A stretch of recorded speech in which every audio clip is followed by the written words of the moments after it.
Keep it pyro. Flip Left Radio Show. Special guest Graziella in the building. Hey. Thank you for coming. Welcome. No problem, man. Thanks for inviting me down.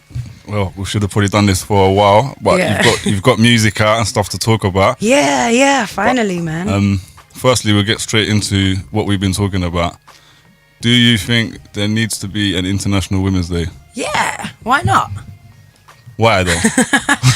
I just think that anything, if you, like, I'm a believer in all sorts of celebrations, and I'm not saying that in some sort of, like, I don't know, childish manner. Like, you know, if I could, I would celebrate every religious holiday just because it's a representation of love and togetherness. You know, I just don't think I don't think that we should be anti on anything that's not anti, you know? Yeah. Like Satanism and Scientology. Well, that's anti, innit? That's anti. No, they don't feel like they're anti. So though. Scientologists. Well, they do. They kind of sit. They kind of have their. Oh no, you're right. You're right. Their sort of philosophy that is kind of based on, you know, things that don't work right for them. I mean, like, okay, women being beaten isn't something that is quite satanic, I think. Yeah. I mean, they should not be beaten, you know. There should be a celebration for women who feel that they should be liberated. You know, there's no, like, I don't know, I don't think that kind of does go anywhere near Satanism or anything. Just throwing it out there. Yeah, you can be devil's advocate. You can be like you were saying. You can be dismissive any of celebration in the world. I was thinking, okay, Satan, Scientology. You can be dismissive of this one if you want, but do you not think maybe that some women might hijack the whole Women's Day as a way of just being anti-men? Oh, we didn't even say that this whole time. Oh, yeah. Oh, look. I'm Not at coming all. with it. I don't think so. I think, again, it's just a celebration, you know, just like Christmas. It don't mean I hate on the Easter Bunny right now. Easter Bunny can just go, you know, take his eggs and go somewhere else and stick him where the sun don't shine. I just think it's just like, you know, it's a day of celebration for people to remember that women are strong forces, you know, we're the bearer of life. We should be celebrated just as men. We should, you know, if you want to claim a man's day for feeling, you know, like underwhelmed by anything or underappreciated by anything, you know, then get your brothers together and try and fight for the cause. But right now, it's just, you know, we don't need another trash Father's Day. We don't need. Men's holidays are rubbish. There is an International Men's Day, apparently. Yeah, man. I know it's trash. Why? We don't need it. Men's days are just trash. Days to celebrate men are trash. What about those guys that work so hard because, you know, they don't have spouses and they have to raise children and they don't have the ability to take time off work because they don't have, like, a paternal, you know, they don't have that. I would just call them parents. Like, it's not because they're men that they're in that situation. Yeah, of course. And what the idea of feminism isn't, like, to just make women better than men. It is the fight for women to just make it up here because we're down here to make it equal. It's the fight for equality, but we call it feminism because we're pushing females. That's all it is, but it's a fight for equality. And whereas men have to have that Father's Day due to be appreciated and, like, you know, and that paternalism needs to be celebrated too, is because women, they do get time off. They don't get that much time off in, like, say, in places like America, but men don't get time off. So if there's two gay dads, to raise children. No, I think they're doing paternity leave for men. I think it is a thing. Is it started now? It's way shorter though. Is that started like from last year or something? Maybe. It's very recent. I only found out. I wonder what brought that about. I wonder whether the feminist movement brought that about or whether it was more like an International Men's Day. Maybe because the whole feminism thing is pushing equality. It might have been feminism that actually pushed that agenda forward for men as well. I can't see fathers for justice asking for paternity leave. Wait, no, they probably would. That's what they do ask for that. It was outside Jeremy Corbyn's house causing trouble. He's the only one that's gonna get that type of thing for them. So, do you identify as a feminist? Yeah. 100%. At what stage did you decide that and why? Probably from when I was quite young, man. I just kind of felt like, because for me, as a child, I broke barriers very, very quickly. Okay. My mum was in a very abusive relationship, and I never wanted that to touch me. I never wanted that to come near. I never wanted to be in that kind of position. You know, I was very, very angry. I could have gone so many ways from it. but I chose to never let anyone F with me from that point on. You know, and to see my mom come out of it, there's heroes, there's heroines, and to see my sister, my family shine, you know, that was very much my inspiration, and gave me something to aspire to, you know, like, my mom did go through this very, very, very violent relationship, and you know, and still to this day, she'll talk to the guy that she was in a relationship. You know, he still comes to dinner, and he's been forgiven. You know why? Because I'm a god, I'm a hero, I am the ruler and the saint of my life. And for me, I just kind of felt like no woman should ever have to go through that, and I never, and from that point I never did. You know, I was always the sister-in of the brethren. I was never the girl that was ogled. I don't know if I ever put myself in that position to be like that, but even if you do, you should have the choice to do what you want. Yeah, definitely. Right, for you to be ogled in that fashion is once again in that vein of sexism, you know, and that's in misogyny and shit. Sorry. It's alright. Do you think that helped you when you like came along to get involved in hip hop as a woman? Definitely, yeah, because I was like one girl with a 21 man crew. However, I didn't feel like I had to be a man to be in this crew. I felt I had to be smart. Because the boys were smart. The boys were rapping about, like, you guys were rapping about stuff. You guys were rapping about things that mattered. You know, you guys were saying stuff that was very sort of, you know, you were picturing your lifestyle, and making it very universal. People were really listening out for that. So I wanted to be a part. That's what I wanted to be a part of. I wanted to be a part of a religion in a way, you know, hip hop as a religion. And especially in the early days, and probably the same now. The game's mad sexist, isn't it? What? The game is still mad sexist and misogynistic. Like right now, so I'm thinking back then it must have been madness. But you know, it wasn't. I mean, maybe I need to like really sift through everyone's lyrics, but I never felt that. I never felt that when we were. Yeah, but okay, like I'm saying in the UK hip hop world, I'm not saying. You know, I think she's right to a degree. Yeah. Yeah, I'm not saying in American, like everything that was idolized and glossified over in America to where I was a kid in college, like. I met all you guys, and I met like Underground Alliance, and we were doing shows, and the biggest thing about it was getting the shows and writing the rhymes, like, it was a community, it was a tribe. I found my tribe, you know, and it wasn't like female, male. I didn't feel less because I was I felt on high. I was one girl. No bros ever ever tried anything bad with me unless I pushed forward to. You know what I mean? It was a brotherhood and a sistership, you know. I was a part of something that was, you know, more tribal than it was anything else. So I don't think that we had it in us to kind of cross over any lines, you know. Were there any other strong female characters prevalent when you was in and around the movement that you was active with? When we was younger, there was probably Michelle. She was Michelle, yeah. From what was it called?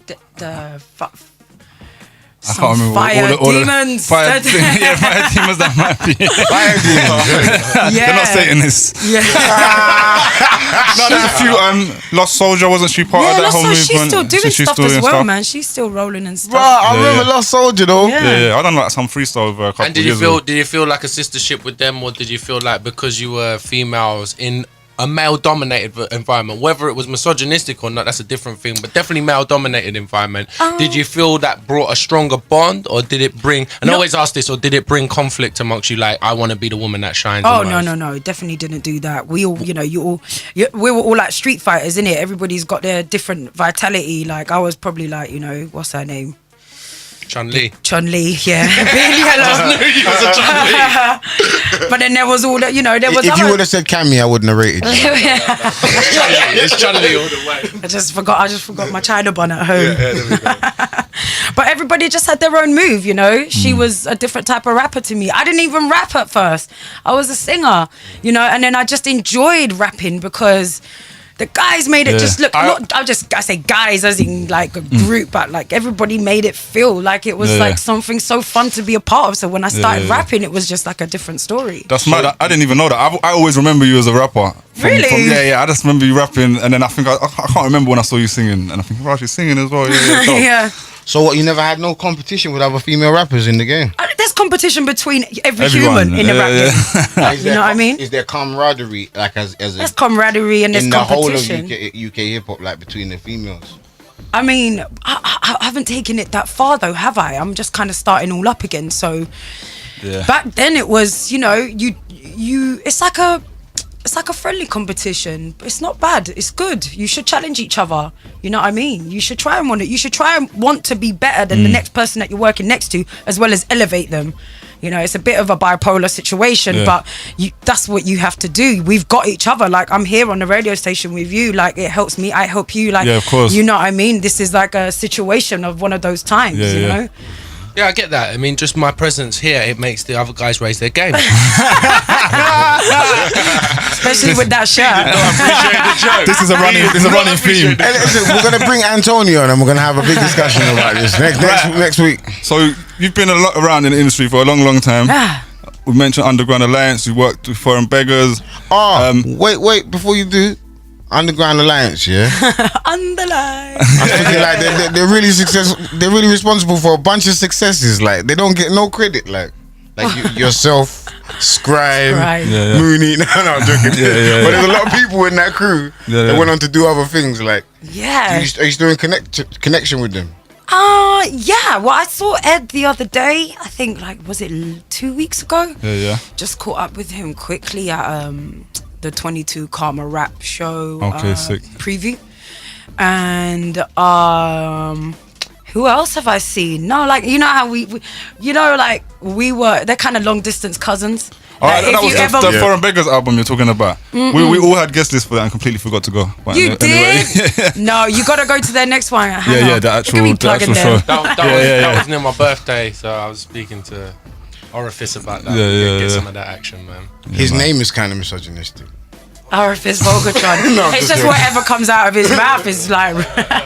They got a mixtape called Bukaki Ski.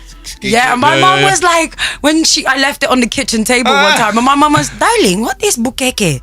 I'm like, it's like some nasty Japanese spider. You don't even want to Google it. Definitely don't Google it. That's mad. We're all on that mixtape as well. You're on that. If your mum Googled it, she got a horrible surprise. No, she didn't. She don't like spiders, so she left it where it was. Good idea. So, why has it taken this long for an official solo release from yourself? Because I was gonna give music up, I think. I was just like, I was going in and out of bands, you know, from the Foreign Beggars to Miss Frank. I went on tour with DJ Vadim for like 1 year. Yeah. Joined his band and then made another band. And we was like, you know, gonna be pushed by BBC Introducing and Mercury and all this stuff, and it was all like kind of happening, and then it happened and then it didn't happen, and then I realized I was spending a lot of time singing on music and rapping on music that I didn't really like. Okay. You know, like I was tired of working with beat builders, and I really wanted to work with producers, but they weren't at hand. So I was just like, I guess this is me. I'm gonna work in a clothes store for the rest of my life. I'm just gonna like give up music. I hit a low point, you know, and then I started working with this guy called Charlie. Charlie then called on James, who's my guitarist, who's here as well. He's just there. And they started working on some music. James has got good hair. Yeah, James has got good hair and a great smile. You'll see it in a bit. But so then I just decided to like start writing these tunes, and it was amazing, like what came out of it, and it was very soulful, and it was very like a part of me that I've never, you know, experienced before, and I really wanted to keep on doing it with that. However, when I was building it and doing it, people started getting their hands on it, and they were like, oh, this is going to be amazing. This is going to be like, we're going to sell this to the majors. We're just going to shop this straight away. So then these guys get involved, and then they shop it, and then it doesn't get picked up, and then people start saying I'm not commercial enough, and then people started saying I'm too commercial. So the independence was like nah, and the commercial labels were like nah, and then I just end up with this with this EP with like half a video, because everybody they rebranded me and took me off, and because they wanted to get me remolded, and I've got like this half a video that I put some money into, and all of this stuff that I just had that just got dropped on my plate, and it just got left there. And for the whole last year I was kind of like, oh shit, do I have to quit again? I didn't really feel good. Rejection is futile, but it is also, it hurts. It's like you spend your time priming and proppering yourself to be part of this whole thing, and then all of a sudden you just ain't good enough, or you just not good enough this time, or are you just not their flavor? Like, what is it? And well, we fully embrace you here, right? Yeah. Definitely no rejection. Yay! In this yeah. Group hug. Yeah, in a minute. But I just decided to do this independently. I literally just woke up one day and was like, oh my God, F this. I'm just gonna put it out. I'm gonna distribute it myself. Go on DistroKid, I'm gonna distribute it myself. I'm gonna do this. And I worked with Charlie to get it all out there. We done it, we pushed it. And then I just did a video, and then I just edited the video, and I directed the video. You edited it yourself? Yeah, I just did everything. I just put everything that I could into it. Yeah. And then now it's just kind of rolling. And it's rolling slowly, but it's kind of like, I feel like maybe I wasn't supposed to bang. I was supposed to unfurl smoke and get in the room and then start choking people because they can only breathe me in. It's mad how as an artist you have to learn to do so many of them things. Our boy Awate was saying to us yesterday, if you ever need to hire anyone for a company, just hire a self-made rapper, because they know how to do everything. They've got loads of transferable skills. When she was like, I edited it myself, I'm like, yo, she's such a rapper. So tell us about the actual song itself. It's called Surrender. What's it about? Well, I actually wrote this song about my boyfriend, who I'm with now. Yeah. But it was quite hard last when we were getting together. He didn't really want to be in a relationship, but I'm so like I need you. I'm such an addict. And he was going through his thing, and I was, I wasn't listening to that, and I wanted what I wanted. Then when he was just like, look, we're never gonna be together, I was like, fine, I surrender, and kind of wrote this song that's just like, I'm not gonna fight for you no more. I'm just gonna let you do your thing, because I've done my battling, I've done my bruising, I've had all this story. I don't want to cry anymore. So did the song win him over? Yeah. He was like, actually, this bitch can sing. Yeah. How about the video? The video's out now. What was the thought behind the video? Thoughts behind the video? I basically, one time, this time where I was about to give up music and stuff, I was going through like a madness in my mind. And I'm a spiritual character, spiritual person. And I went to go and get Reiki. And when I was doing this Reiki, like at the time, I was quite out of my head, not in the right place. So when she done the Reiki on me, she was like moving all my energy, and I really felt it. What's Reiki? Reiki is the massage of your aura. Like, she moves the bad energy, and then she takes the bad energy out, and she moves the good energy down and whatever. But this time she asked me to sit up, and so I was sitting down on this chair, and she like brought all this energy up, and I was kind of warping out, and like I was like trancing out, and I started to hallucinate. And I don't know if that was from anything before, but it was all part and parcel of the same thing. And that she started moving this thing, and I started hyperventilating, and I felt like something's wrong. She's doing something. This woman's crazy. She's like, but I couldn't move, and so I just started crying. And she was like, it's okay, this is normal, this is what happens. And then I just felt this black tar falling from my head, and I thought it felt warm. It was like hot.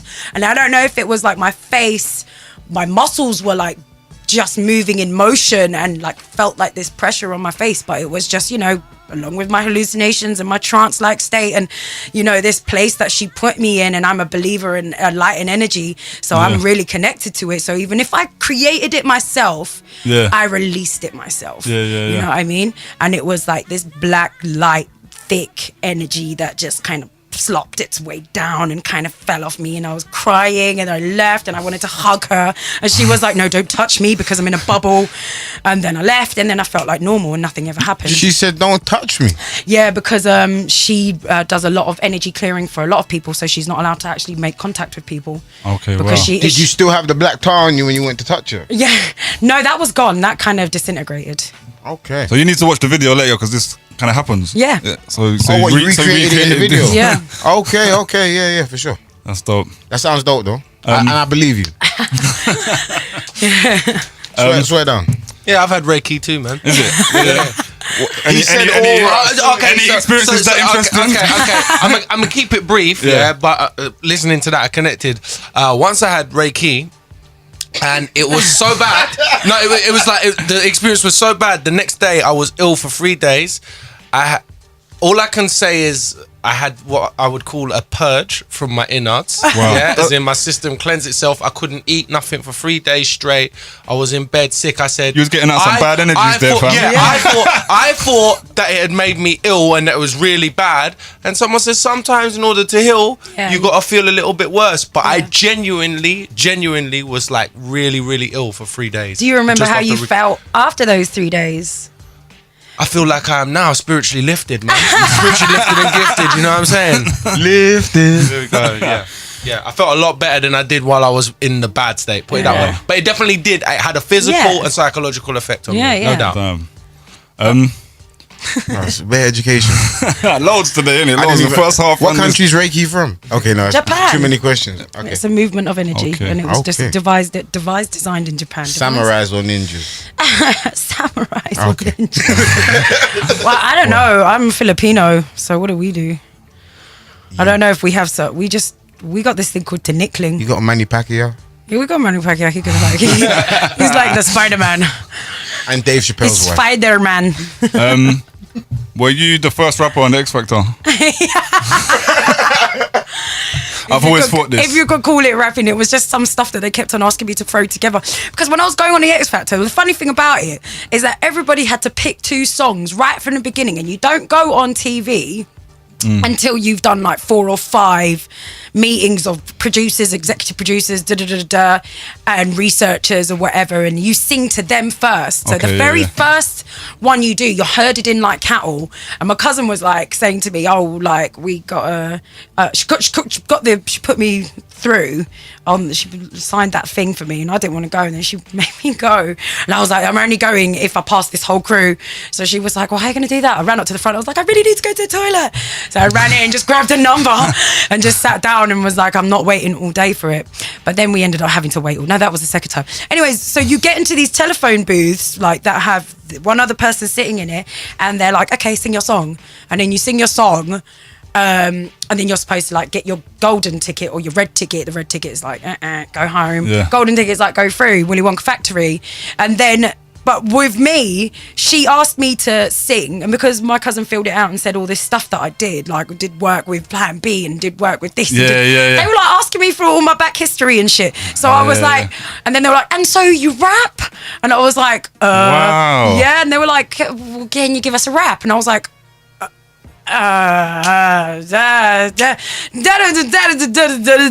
just kind of going for it, and they were like, okay, now you can go through to the next one. But they made me sing like something like really interesting. Yeah, they made me sing like 8 songs instead of 2. I had to like just keep picking it up. They were like, that's not poppy enough. What have you? What else have you got? I was like, Erykah Badu, she's too soulful. What else have you got? And I'm like, Michael Jackson. And give us that, yeah.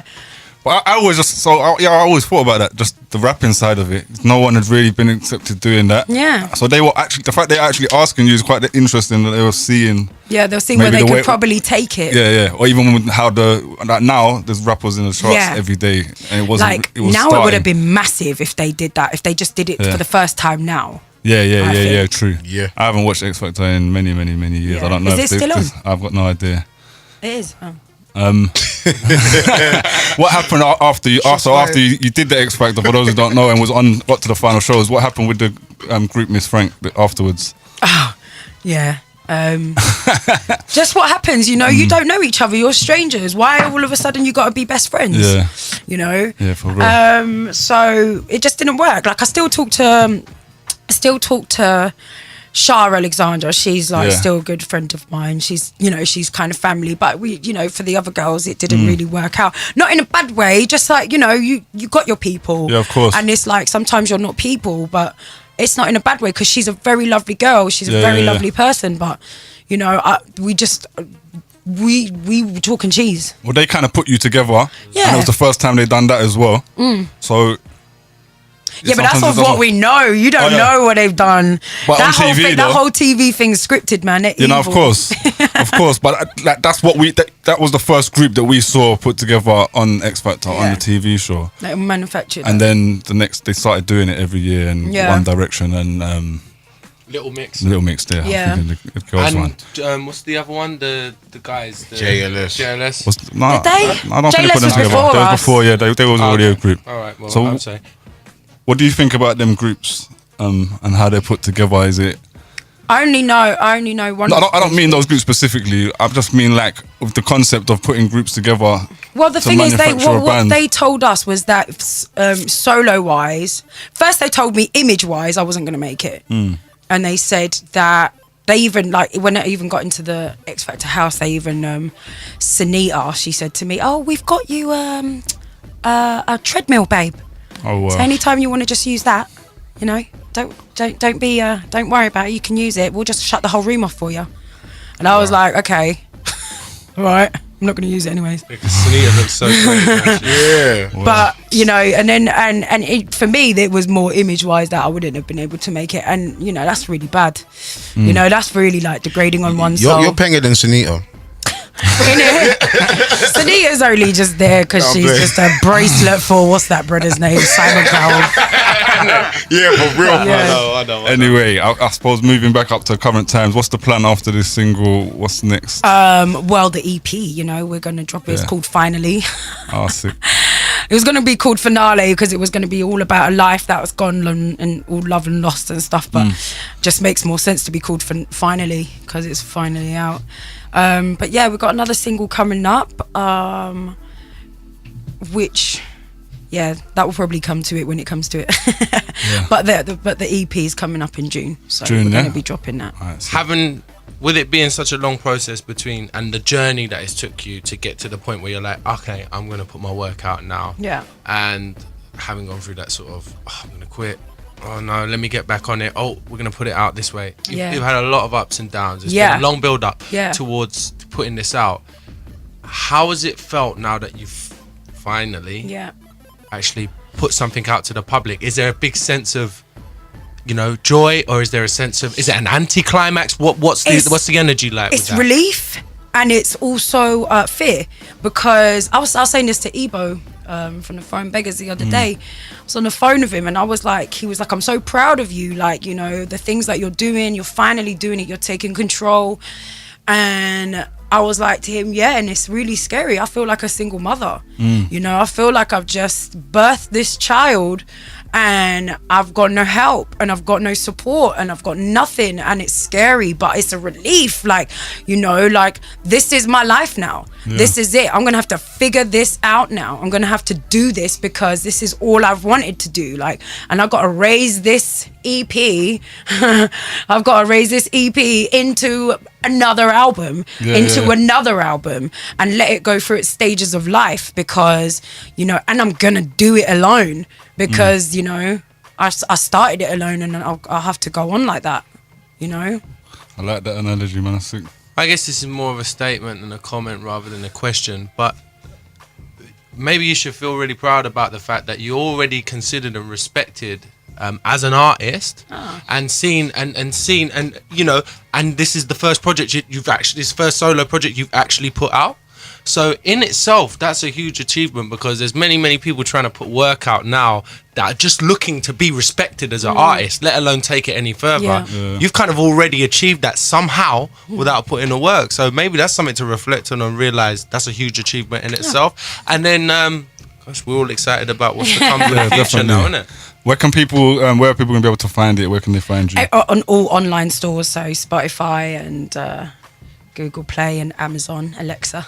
Sick, man. Just all of them, Hard copy, no, there's not going to be hard. It's just going to be digital distribution for now That's what it is now, isn't it? Till I work a little bit more and make a bit more money and put it back into it. I'm my own record label now, so you know, I just got to do everything myself. But as it goes like that, I have to work, save, put the money at work, save, put the money in work, save, put the money. Keep it pyro.